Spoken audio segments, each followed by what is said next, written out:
اعوذ باللہ من الشیطان الرجیم بسم اللہ الرحمن الرحیم سیقول السفہاء من الناس ما ولاہم عن قبلتہم التی کانوا علیہا قل للہ المشرق والمغرب یہدی من یشاء الی صراط مستقیم اللہم صلی علی سیدنا و مولانا محمد وعلی آل سیدنا و مولانا محمد وبارک وسلم۔ اللہ کے فضل و کرم سے پہلا پارہ مکمل ہوا ہے، دوسرا پارہ سیقول السفہاء آج شروع ہو رہا ہے۔ اس کی پہلے رکوع کا مختصر سا خلاصہ عرض کرنا چاہتا ہوں۔ اس میں سب سے پہلا مسئلہ تحویل قبلہ کا ہے۔ ہم کعبۃ اللہ کی طرف رخ کر کے عبادت کرتے ہیں، نماز پڑھتے ہیں۔ یہ بات یاد رکھیے کہ کعبہ کی عبادت نہیں کرتے، کعبہ کی طرف رخ کر کے عبادت کرتے ہیں۔ اس طرف منہ پھیرنے کا حکم ہم نے اللہ نے دیا ہے۔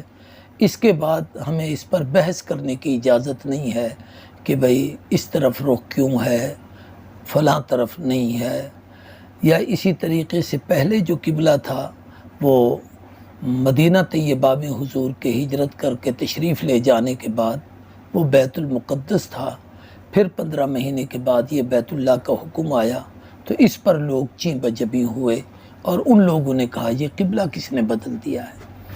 اللہ کے دین میں ہر کام میں مختلف حکمتیں ہوتی ہیں، مختلف مسائل ہوتے ہیں۔ ان حکمتوں سے ہر آدمی نہ تو آشنا ہو سکتا ہے، نہ ان تمام حکمتوں سے پردہ اٹھایا جا سکتا ہے۔ ہاں، سمجھنے کے لیے کچھ باتیں بہت ضروری ہوتی ہیں۔ ایک تو یہ ہے کہ ہر دور میں نماز کا فریضہ سب پر رہا ہے، یعنی آدم علیہ السلام سے لے کر حضور تک ہر نبی کی امت کو نماز ملی ہے، لیکن یہ جو موجودہ 5 نمازوں کی ترتیب ہے اور اس میں جو ہم پڑھتے ہیں یہ اس امت کا خاصہ ہے، اس سے پہلے لوگوں کو نہیں ملی۔ پھر ہر امت اپنی عبادت کرنے کے لیے ان کا ایک قبلہ تھا۔ قبلہ بیت اللہ حضرت ابراہیم علیہ السلام نے اسے بنایا تھا، اور بیت المقدس وہ حضرت سلیمان علیہ السلام کے دور میں بنا۔ پھر اس کے بعد مختلف انبیاء علیہ السلام، جن میں حضرت موسیٰ اور عیسیٰ سمیت وہ نبی آتے رہے، اور ان کی امتیں اس قبلے کی طرف رخ کر کے نماز پڑھتی تھیں۔ نماز جب ہم پڑھتے ہیں تو اس میں کچھ چیزیں فرض ہوتی ہیں جن کو ادا کرنا فرض ہے، کچھ چیزیں واجب ہیں جن کو ادا کرنا واجب ہے، کچھ چیزیں اس میں سنت ہیں جن کو ادا کرنا یعنی سنت ہے۔ فرض اگر چھوڑ دیا جائے تو عبادت ہوتی ہی نہیں ہے، اس لیے فرض کو ادا کرنا فرض ہے۔ فرض کا منکر کافر ہوتا ہے، چھوڑنے والا فاسق فاجر اور گناہگار ہوتا ہے۔ واجب پر عمل کرنا واجب ہے یعنی ضروری ہے، چھوڑنے والا فاسق فاجر ہے، گناہگار ہے، کافر نہیں ہوگا، لیکن یہ کہ بھئی بہرحال اس کا تارک مجرم ہے۔ سنت پر عمل کرنا یہ اللہ کے محبوب کا عمل اور طریقہ ہے۔ جسے اللہ کے محبوب سے محبت ہے اسے سنت نہیں ترک کرنی چاہیے، سنت کا تارک قابل ملامت ہوتا ہے۔ نماز کی شرائط میں کچھ چیزیں ایسی ہوتی ہیں جو نماز کو ادا کرنے سے پہلے ادا کرنا ضروری ہیں، انہیں شرائط کہا جاتا ہے، اور کچھ چیزیں ایسی ہیں جو نماز کے اندر ادا کی جاتی ہیں، ان کو ارکان کہا جاتا ہے۔ شرائط پہلے ہیں، وہ شرط پائی جائے گی تو نماز ادا ہوگی، اور پھر جب نماز کے اندر آ جائیں گے تو وہ ارکان ہوں گے۔ نماز کی پہلے کی چیزوں میں سے 3 طہارتیں ہیں، یعنی جسم پاک ہو، لباس پاک ہو، جس جگہ نماز پڑھ رہا ہے آدمی وہ جگہ پاک ہو، اسی طریقے سے قبلے کی طرف اس کا رخ ہو۔ ایسے ہی ضروری ہے کہ سطر اس کا ڈھکا ہوا یعنی چھپا ہوا ہو، ایسے ہی نماز سے پہلے اس کی نیت ہو۔ یہ ساری چیزیں ضروری ہیں۔ اب جب نماز شروع ہو جائے گی تو اس میں تکبیر تحریمہ ہے، اس میں قیام ہے، اس میں رکوع ہے، اس میں سجدہ ہے، اس میں تلاوت ہے، اس میں تشہد ہے۔ تو یہ مسائل نماز کے سیکھنا بہت ضروری ہے۔ یہاں یہ ارشاد فرمایا گیا کہ سیقول السفہاء، ان قریب کہیں گے وہ لوگ جو بے وقوف ہیں، پاگل ہیں، جو قبلے کی حلت و حرمت تحویل کے حکمتوں سے نا آشنا ہیں، وہ یہ کہیں گے کہ ما ولاہم ان قبلتہم التی کانوا علیہا، ان کے اس قبلے سے رخ کو کس نے پھیرا ہے جس کی طرف یہ منہ کر کے نماز پڑھتے تھے؟ تو آپ فرما دیجئے یہ حاکمانہ جواب ہے، للہ المشرق والمغرب، مشرق کی اللہ کی، مغرب بھی اللہ کی، جس طرف وہ چاہے حکم دے دے، یہدی من یشاء الی صراط مستقیم، وہ جسے چاہتا ہے ہدایت دیتا ہے سیدھے راستے کی۔ حکمت یہ سمجھیں کہ نبی کریم صلی اللہ علیہ وآلہ وسلم کی ایک خصوصیت جو آسمانی کتابوں میں بھی لکھی ہوئی ہے اور حضور کے کمالات نبوت میں سے بھی ہے کہ آپ امام القبلتین بھی ہیں اور نبی القبلتین بھی ہیں، یعنی آپ نے بیت اللہ میں بھی امامت کرائی ہے، بیت المقدس میں بھی امامت کرائی ہے، تو امام القبلتین، اور نبی القبلتین کہ آپ جب نمازیں پڑھتے رہے تو آپ نے بیت المقدس کی طرف بھی رخ کیا ہے، بیت اللہ کی طرف بھی۔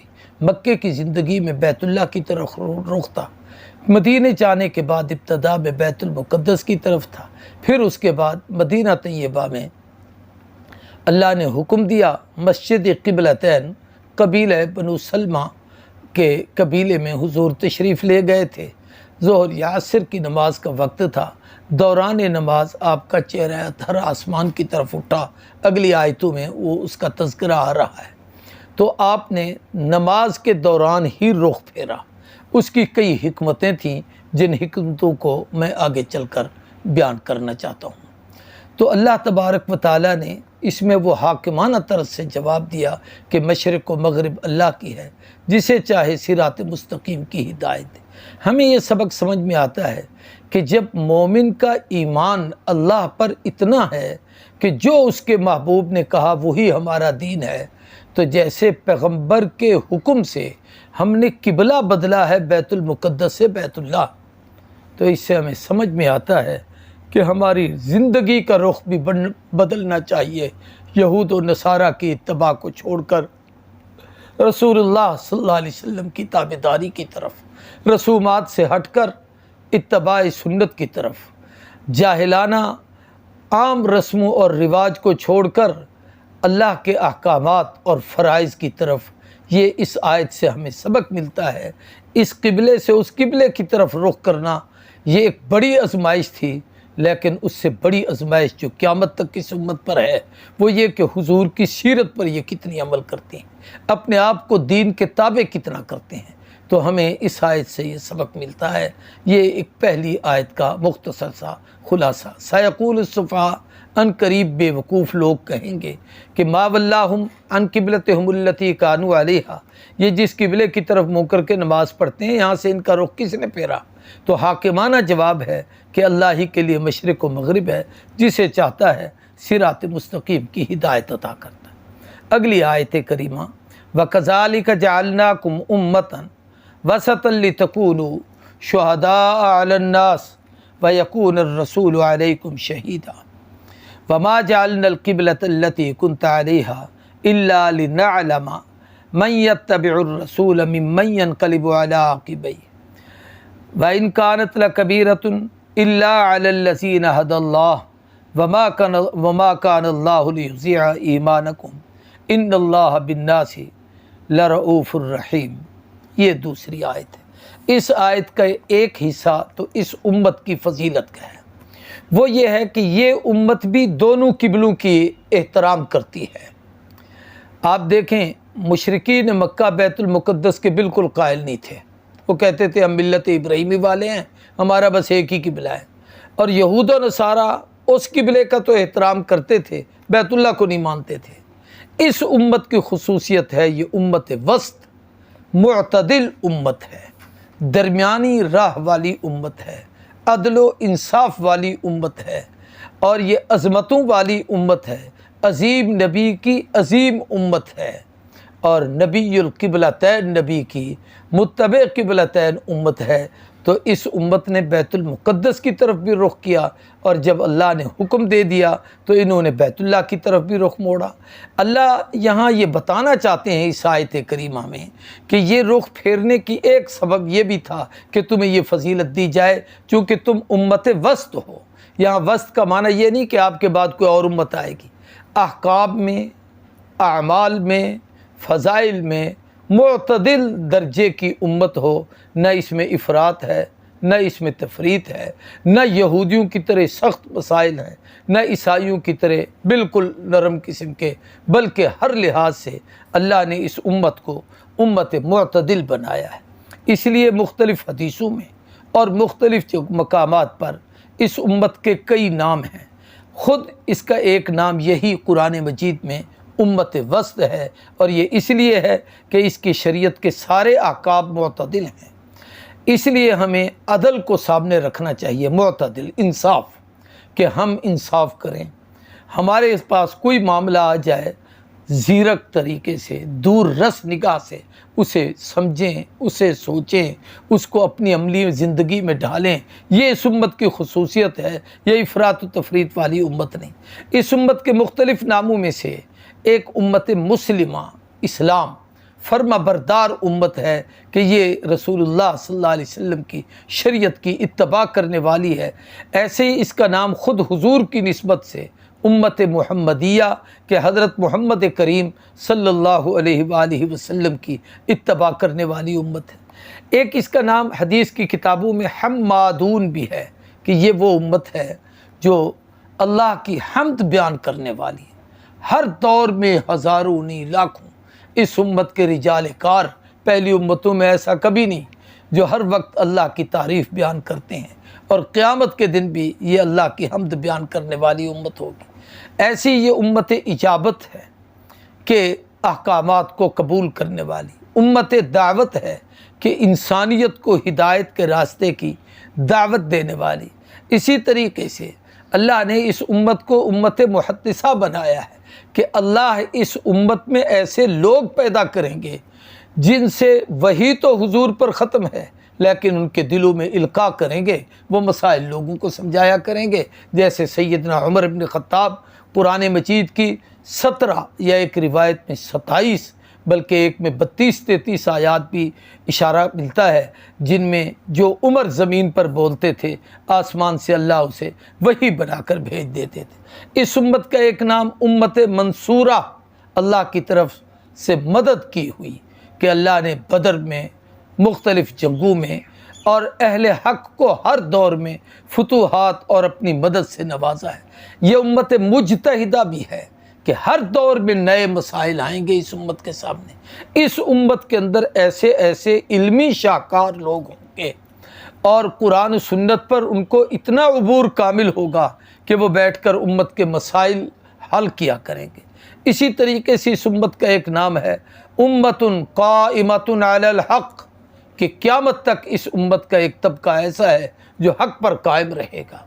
پوری دنیا ان کو رسوا کرنے کی کوشش کرے گی، ان کو راہ ہدایت سے ہٹانے کی کوشش کرے گی، لیکن حدیث میں آتا ہے کہ جو ان کو ہٹانے کی کوشش کرے گا وہ ذلیل ہوگا، رسوا ہوگا، یہ ہمیشہ کامیاب و کامران ہوں گے۔ تو اللہ نے اس امت کو یہ اعزاز دینا تھا، اس لیے ذالک جعلناکم امۃ وسط، اللہ کہتے ہیں ہم نے تمہیں امت وسط بنایا، اور اس لیے بنایا کہ لتکونوا شہداء علی الناس، تاکہ تم لوگوں پر گواہ ہو، وَيَكُونَ الرَّسُولُ عَلَيْكُمْ شَهِيدًا، اور جناب نبی کریم صلی اللہ علیہ وآلہ وسلم تم پر شہادت دیں، گواہی دیں۔ اس کی ایک تشریح حدیث میں وضاحت سے ہے کہ قیامت کے دن انبیاء علیہ السلام سے اللہ کہیں گے کہ تم نے اپنی امتوں کو دین کی دعوت دی تھی، تو کہیں گے اللہ ضرور دی تھی۔ تو اللہ وہ جو امتیں ہیں وہ کہیں گے یہ نبی ہمارے پاس نہیں آئے تھے، یعنی انکار کر دیں گے۔ تو اللہ ان انبیاء سے کہیں گے تمہارے پاس کوئی گواہ؟ تو حدیث میں آتا ہے کہ اس امت کو بطور گواہی کے پیش کیا جائے گا۔ آپ اس پر ایک اور بات بھی سوچنے کی ہے کہ یہ اتنی قابل اعتماد امت تو ہے نا کہ وہاں بھی ہم گواہی ان نبیوں کی عظمت کی دیں گے، تو یہاں پر جو ٹکے اور پیسوں پر بک کر جھوٹی گواہیاں دیتے ہیں، سوچیں قیامت کے دن ان کا انجام کیا ہوگا۔ تو بہرحال پھر ہم گواہی دیں گے کہ انبیاء سچ کہہ رہے ہیں، تو وہ ہمارے متعلق کہیں گے یہ تو تھے نہیں، یہ کیسے گواہی دے رہے ہیں۔ تو پھر ہمارے نبی حضرت محمد الرسول اللہ صلی اللہ علیہ وسلم اس امت کی عظمت کی گواہی دیں گے کہ ہمارے پاس، ہم کہیں گے اللہ کا قرآن آیا تھا، اس میں ان انبیاء کی دعوتیں لکھی ہوئی تھیں اور ان رسولوں نے اپنی اپنی امت کو دعوت دی، تو اللہ فرمائیں گے، حضور فرمائیں گے کہ میری امت کے لوگ سچ کہہ رہے ہیں۔ تو اب اس سے اس امت کا یہ اعزاز بھی واضح ہوا کہ اللہ نے اس امت کو کتنی بڑی عظمت سے نوازا۔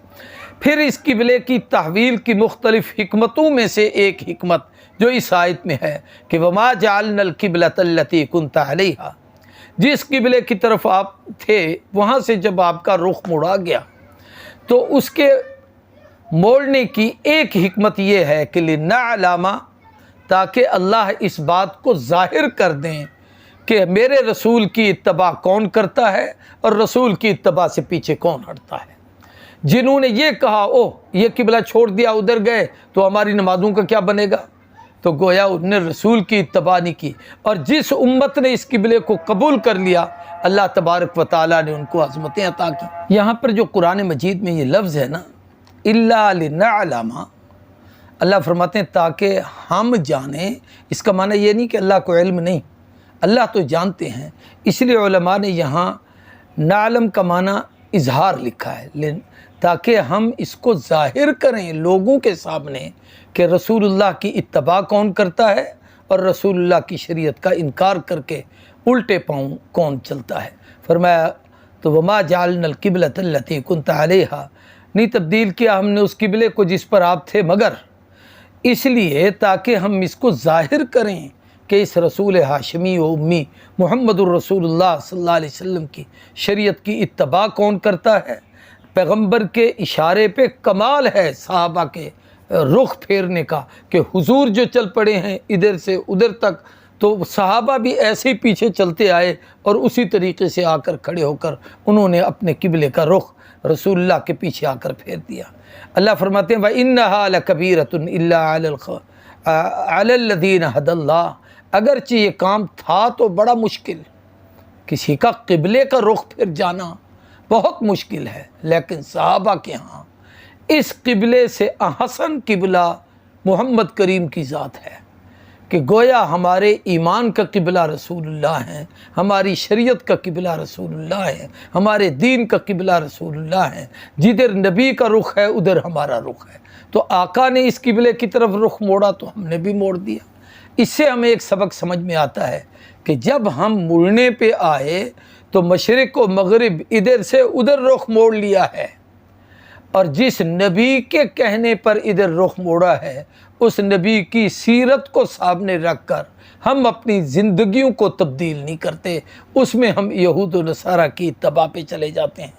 اللہ فرماتے ہیں ما کان اللہ، اللہ نہیں ضائع کریں گے لیضیع ایمانکم، تمہارے ایمان کو، یہاں ایمان سے مراد نماز ہے کہ جو تم نے نمازیں پڑھی، یوں نہیں کہ تمہارا ایمان ختم ہو گیا نمازیں، اس وقت ادھر حکم تھا تو وہ بھی حکم کی اتباع تھی، اب ادھر حکم ہے تو یہ بھی اس حکم کی اتباع ہے۔ ان اللہ بالناس لرؤوف الرحیم، بے شک اللہ اپنے بندوں کے ساتھ بہت بڑے مہربان ہیں۔